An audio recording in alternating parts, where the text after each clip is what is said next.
오늘도 소율이 강의 51문, 질문은 제가 하고 답은 여러분이 한 목소리로 큰 소리로 읽고 시작하도록 하겠습니다. 51문, 이 계명이 금지하는 것은 무엇입니까? 이 계명이 금지하는 것은 형상을 만들거나 하나님의 말씀으로 정하지 않은 다른 방법으로 하나님을 예배하는 것입니다. 사랑하는 여러분, 하나님께서는 자기 백성에게 하나님을 예배하도록 명령하셨고, 그리고 예배 중에는 어떤 것을 행해야 될지를 다 말씀해 주셨어요. 그러므로 하나님의 백성은 예배할 때에 하나님의 백성이 아닌 자들의 모습을 본받으면 결코 되지 않는 거예요. 여러분, 오늘 소율이 문답 51문은 예배의 방법에 대해서 가르치면서 예배에서 금해야 할 것이 무엇인지를 우리에게 아주 명쾌하게 설명하고 있어요. 답이 뭐죠? 우리 한 번 더 같이 읽어볼까요? 시작. 이 계명이 금지하는 것은 형상을 만들거나 하나님의 말씀으로 정하지 않은 것을 다른 방법으로 하나님을 예배하는 것입니다. 구약시대 하나님이 처음 십계명을 주셨을 때에 이스라엘 백성이 주의해야 하는 유혹은 조각상을 만들어 숭배하는 것이었습니다. 하나님의 백성이 아닌 주변 나라들은 모두가 눈에 보이는 우상을 섬겼던 것이죠. 이스라엘 백성은 계속해서 주변 나라들처럼 되고 싶어 했고, 참되신 하나님을 예배할 때 우상을 사용하려고 했습니다. 그렇기에 이 계명은 우상을 만들거나 하나님을 예배할 때 우상 사용을 명확하게 금지하고 있는 거죠. 하나님의 백성이 다른 신의 조각상을 섬기면 안 될 뿐 아니라 참되신 하나님의 조각상을 만들어서 예배할 때에 사용하는 것도 안 된다는 거예요. 하나님은 영이십니다. 요한복음 4장 24절, 우리가 계속해서 살펴보고 있는 구절 중에 하나죠. 이렇게 말합니다. 하나님은 영이시니 예배하는 자가 영과 진리로 예배할지니라. 구약에서도 이 부분을 정확하게 표현합니다. 모세에게 말씀하시고 모세가 전달하기를, 신명기 4장 15절 말씀입니다. 여호와께서 호렙산 불길 중에서 너희에게 말씀하시던 날에 너희가 어떤 형상도 보지 못하였은즉 너희는 깊이 삼가라. 하나님은 영이심으로 눈에 보이는 몸이 없으시고 몸으로 만들어서 하나님을 섬기면 절대 되지 않는 거예요. 하나님은 자기 백성이 눈에 보이는 무언가를 만들고 그것을 하나님이라고 또는 하나님 같이 생겼다고 말하는 것을 원하지 않습니다. 오늘날 사람들은 금이나 나무나 돌 같은 신을 만들어 절하는 경우는 많지 않습니다. 오늘날 하나님의 백성은 조각성을 만들고 이것이 하나님이라고 말하도록 유혹받는 경우는 드물어졌습니다. 그런데 현대인들은 상상을 해서 거짓 신을 만들어내는 거죠. 자기 머릿속에 우상을 세우는 거죠. 대부분의 사람들은 하나님이 계시다고 믿습니다. 그러나 하나님이 어떤 분인지에 대한 생각이 다 다른 거예요. 성경에 하나님이 말씀하신 것과 다른 생각들은 틀린 생각이에요. 사람들은 하나님에 대해 잘못 생각하고 있다면 그들이 믿는 신은 가짜 신이고요, 우상입니다. 때로 사람들은 다른 사람이 하나님에 대해 말하는 것을 듣고 그것을 성경에서 확인해 보지도 않은 채 믿어버립니다. 여러분, 우리는 하나님이 어떤 분인지에 대하여서 자신의 생각을 결코 믿을 수가 없어요. 다른 사람의 견해도 믿어서는 안 돼요. 하나님에 대해 다른 사람이 만들어낸 생각이 아닌 참되신 하나님을 확실하게 예배하는 유일한 방법이 있습니다. 여러분, 그게 뭐죠? 여러분이 하나님에 대해 믿는 것이 성경에서 나오는 것인지 성경은 뭐라고 말씀하고 있는지를 확인해야 되는 거죠. 점검해야 되는 거죠.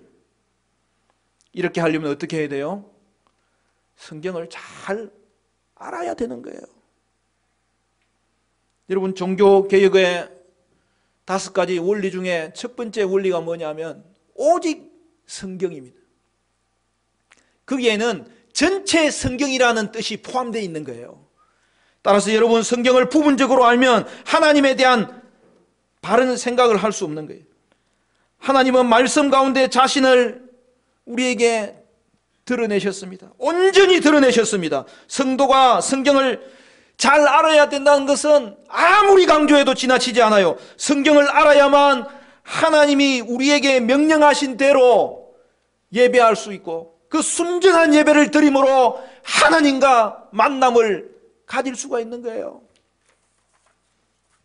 하나님의 백성이 하나님의 조각상이나 하나님 그림을 만들지 않을 것을 하나님이 왜 중요하게 여겼을까요? 하나님 백성이 하나님이 어떤 분인지 상상하는 게 아니라 성경을 통해서 아는 것이 왜 중요한 것일까요? 한마디로 하나님은 너무나 위대하신 분이기 때문입니다. 하나님을 형상으로 만들어 예배하는 것은 결국 하나님의 위대하심을 제한하게 만드는 거예요. 깎아내리게 만드는 결과가 생기는 거예요. 하나님의 위대하심을 결코 형상으로 담을 수 없습니다.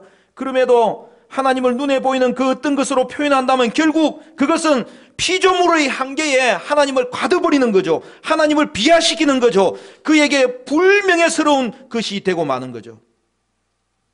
따라서 어느 누구도 하나님의 위대함을 나타내는 조각상이나 그림을 만들어낼 수가 없어요. 누구도 참되신 하나님만큼 위대한 신을 생각으로도 만들어낼 수가 없어요. 하나님이 만든, 사람이 만든 그 조각상이나 여러분 그림 같은 거, 또 그 생각들은 하나님의 위대하심을 깎아내릴 뿐이에요. 제가 이 말을 하는 것은 기독교 예술을 하지 말라고 하는 게 아니에요. 예술 활동과 그것을 예배에 사용하는 것은 너무나 다른 거예요. 우리가 어떤 그림을 그리든지 조각상을 만들든지 하나님은 그것보다도 더 위대하십니다. 우리가 상상할 수 있는 그 어떤 분보다도 하나님은 위대하십니다. 그러므로 우리는 하나님이 말씀 가운데 말씀하신 것을 통해서만 하나님이 어떤 분이신지를 알 수 있고 또한 그러한 방식으로 하나님을 예배할 수 있는 거죠. 이 계명은 우리가 손이나 마음으로 만들어낸 형상을 가지고 하나님 예배하는 것을 금지하고 있습니다. 사랑하는 여러분, 이스라엘 백성들은 하나님을 예배할 때에 하나님이 말씀하지 않은 것을 더하는 바람에 어려움에 빠진 적이 한두 번이 아니에요. 자신들은 애굽에서 이끌어내신 그 하나님을 찬양하겠다고 처음으로 예배할 때에 하나님을 나타내는 금송아지를 만든 거예요. 그들은 나중에도 하나님을 예배할 때 우상 숭배 더하기를 계속 반복했습니다. 오늘날 우리도 하나님을 예배할 때 하나님이 정하신 것 외에 그 어떤 것을 더하면 안 되는 거예요. 오늘 우리가 읽은 본문 말씀이 바로 그 내용입니다. 우리 다시 한 번 더 읽을까요? 신명기 12장 32절 말씀 시작. 내가 너희에게 명령하는 이 모든 말을 너희는 지켜 행하고 그것에 가감하지 말지니라. 그 앞에 부분이 뭐죠? 다른 신을 섬기지 말라는 하나님의 명령의 결론이 바로 이 말씀이에요.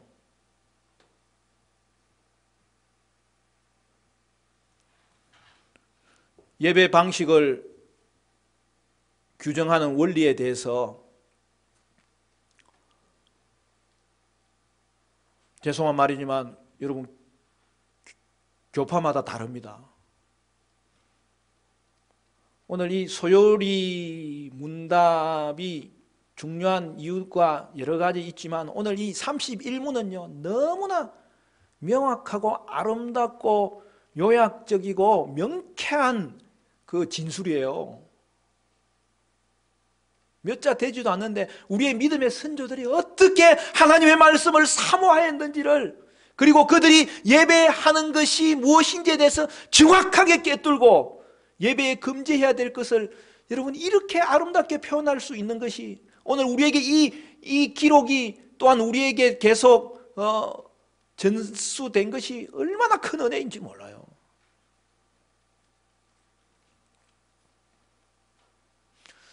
여러분, 종교개혁은 로마 가톨릭 교회의 타락한 예배를 갱신하는 것으로 시작된 거예요.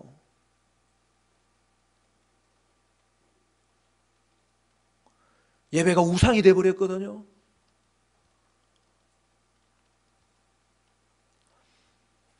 그래서 여러분, 로마 가톨릭 교회, 천주교죠. 그 다음에 루터 교회, 즉 종교개혁을 시작했지만 그러나 좀 더 체계화되지 않았던 그러한 그룹들이 있습니다. 그리고 저와 여러분이 종교개혁의 유산을 잘 이어받아서 섬기고 있는 개혁파 교회, 장로교회, 그 예배에 있었어요. 그 예배의 방식을 규정하는 원리가 다 다릅니다. 로마 가톨릭 교회는 성경이 명령한 것 외에도 교회가 자의적으로 뭐든지 뺄 수 있고 더할 수 있다는 거예요.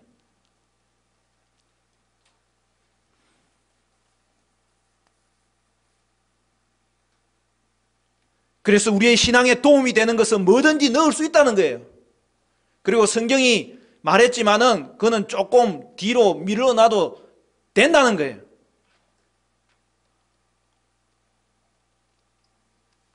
근데 그 원하는 대로 결과가 이루어질까요? 그렇지 않습니다.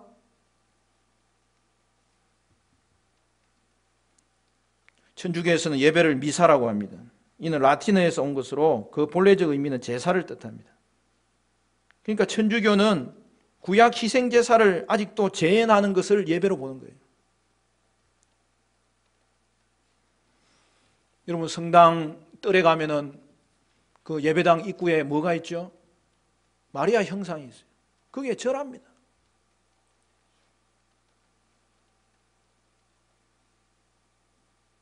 그리고 예배를 시작할 때, 미사를 시작할 때 맨 처음 하는 게 뭐예요?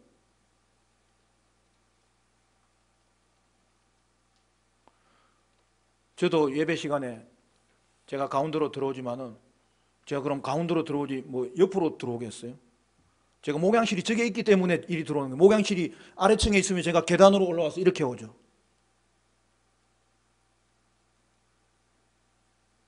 멋있어 보이라고 하는 게 아니에요. 그래도 가장 적절하게 하나님 말씀과 어떻게 잘 연관시킬 수 있는지 생각하면서 교회의 덕을 위하고 특별히 하나님의 말씀의 원리를 따라서 우리는 예배의 하나하나의 그 방식들을 점검해야 되는 거예요.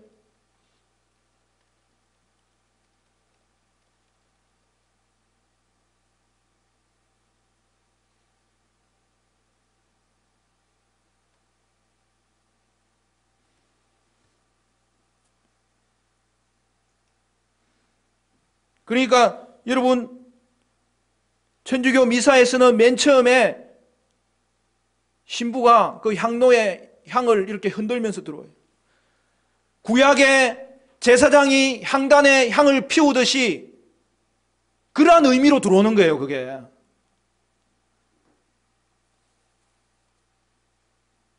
성찬의 떡과 포도주조차도 그리스도의 형상이라고 섬기면서 하나님을 우상으로 섬기는 거예요. 결국 어떤 일이 벌어집니까? 여러분, 예수님은 십자가를 통해서 희생 제사를 완성하셨어요. 그러므로 여러분, 미사로 예배하는 것은 십자가를 욕되게 만드는 거예요. 매주 십자가를 부인하는 거예요. 매주 십자가를 인정하는 것이 아니라 도리어 십자가를 또 한 번 갈아엎고 사람의 눈에 보이는 대로, 보기 좋은 대로 예배하는 거죠. 그것이 히브리서 기자가 그 초대교회에 여러분 경고했던 내용 아닙니까? 예수를 믿고 보니까 처음에는 너무 좋았는데 너무 하는 일이 없다라는 거예요. 그래서 제사로 돌아가려고 했죠. 그때 히브리서 기자가 이야기합니다. 십자가를 욕되게 하는 일이라고. 십자가를 통해서 죄에서 벗어나게 한 이 놀라운 이 하나님 만나는 예배를 단지 희생 제사를 만나는 예배로 또다시 타락시키는 것이라고 이야기했던 거죠.